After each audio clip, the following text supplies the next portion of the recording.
Terrorism seems to be everywhere, and it's getting worse. The bad guys have lots of names: ISIS, Al-Qaeda, Boko Haram. But they have one thing in common. They are all killing for a cause: Islamic law known as Sharia.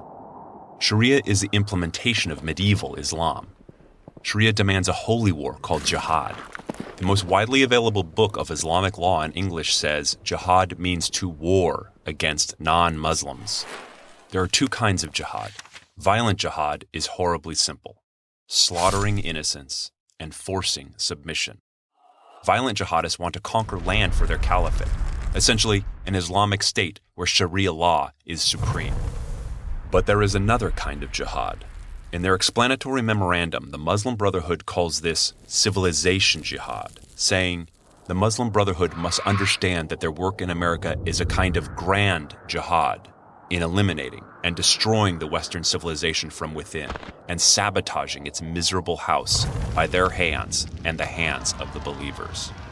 Civilization jihad has the same goal as violent jihad: to conquer land for their caliphate. But instead of waging war or staging terror attacks like their brothers in the violent jihad, these civilization jihadists wear suits and ties, and their work is much more subtle. So what do? They file lawsuits for Muslim truck drivers who don't want to drive beer. They convince schools to hold Muslim Day, where the girls wear headscarves and the kids say Muslim prayers. They complain when our government watches to see if their violent buddies are hanging out with them. They call anyone critical of Islamic law an Islamophobe, a term they invented to make people scared to speak out. Like the neighbors of the terrorists in San Bernardino, who knew something was wrong, but didn't want to say anything because they'd be accused of profiling. These bad guys have lots of names too: CARE, MSA, ISNA. The Justice Department found that these groups were in fact started by the Muslim Brotherhood. These groups like to say that terrorism has no religion, but only Islam has Sharia and Jihad. Not all Muslims practice Sharia or support it, but an awful lot do. They believe that anyone who insults Islam can be killed.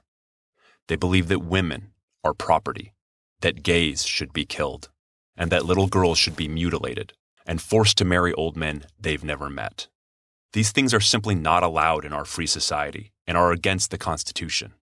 There are plenty of modern Muslims who want to live and let live, but unfortunately the groups that speak most often for the Muslim community follow the medieval version based on Sharia.